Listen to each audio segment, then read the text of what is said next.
All right, welcome to The Explainer. Today, we are unpacking the absolutely incredible journey of a kid from the tiny Portuguese island of Madeira, a kid who completely transformed himself from a skinny teenager into a billionaire sporting icon and a massive global brand. So let's just start with a question that really sets the stage here. How exactly does a teenager with a racing heart build a billion-dollar brand? I mean, it's an almost unbelievable contrast, right? At just 15 years old, a severe medical condition literally threatened to end his career before it even got off the ground. Fast forward to today, and he isn't just a legendary athlete, he's a walking, talking business empire.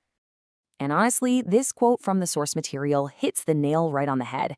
He created one of the most valuable personal brands in sports history. And he did it while still competing at the highest level. What's so fascinating here is the timeline. He didn't wait to retire to start playing businessman. No, he strategically built this global machine in tandem with his insanely demanding playing career. Just to give you a sense of the sheer scale of his fame today, we're talking over 600 million Instagram followers, over $1 billion in lifetime earnings. Those numbers are just absolutely staggering. He has direct, unfiltered access to hundreds of millions of fans worldwide. But, before we really get into the nuts and bolts of this massive wealth, we need to jump back in time to where the whole shebang actually started. Section 1, The Boy from Madeira. Let's dig into those humble beginnings.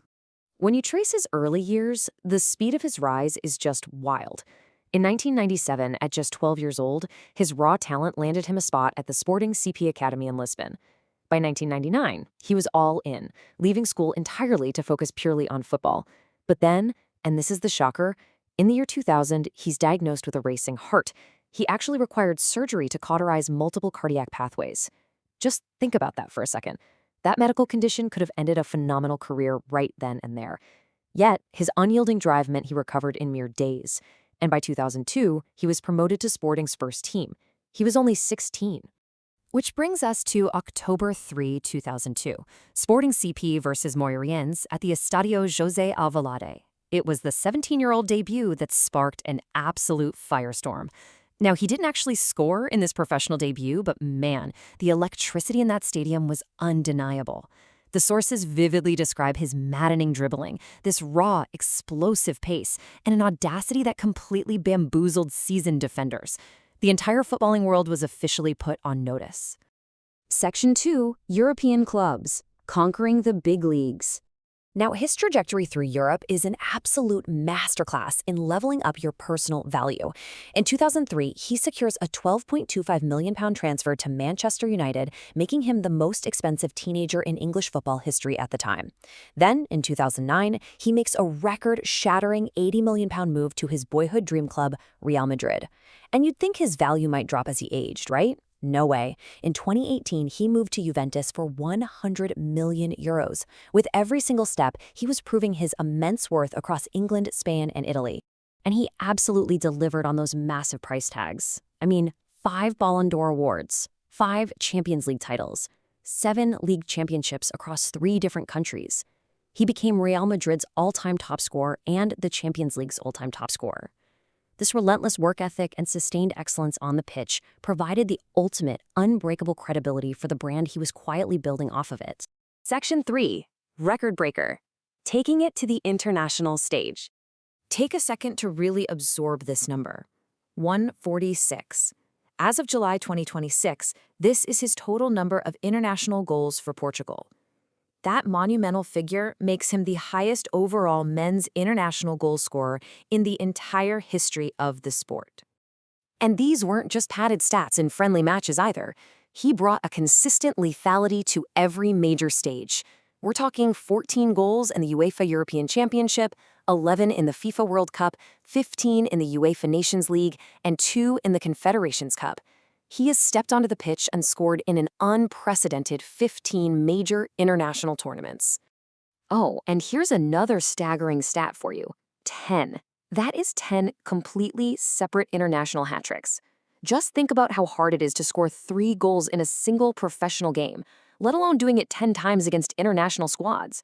Along the way to this record, he systematically surpassed the all-time scoring records of absolute footballing legends, like Hungary's Ferenc Puskás and Iran's Ali Daei.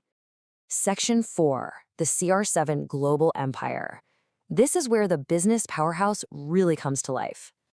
When you break down his estimated annual earnings, it's pretty eye-opening. Yes, his club salary is an astronomical $200 million, but look at the rest of that income pie.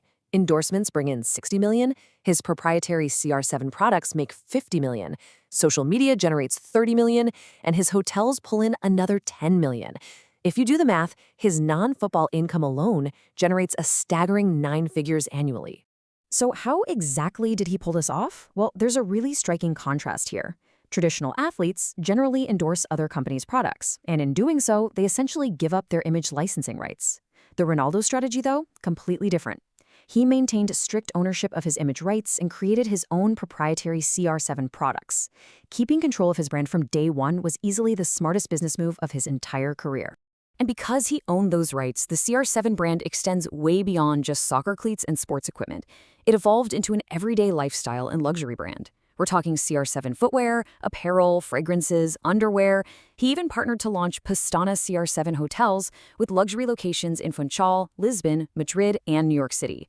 These aren't just vanity investments. They act as physical, real-world destinations for his massive global fan base to actually experience his lifestyle. Now, of course, he does still take on brand partners, but he doesn't just case the highest bidder. He carefully selects partners that perfectly align with his personal brand. You've got Nike for performance and winning, Clear Hair Care for grooming and confidence, Herbalife for health and fitness, and Binance for future-focused innovation. Every single partnership is highly strategic, reinforcing the core values of the CR7 identity. Which really brings us to a fascinating final thought to wrap up our explainer today. Will the CR7 brand eventually outlast the memory of the player himself? It's pretty incredible to ponder. The boy from Madeira who once sold shoes on the street built a calculated business empire so massive that it might just define his legacy for generations to come, long after he hangs up his boots for good. So, what do you think? Thanks so much for joining me on this explainer.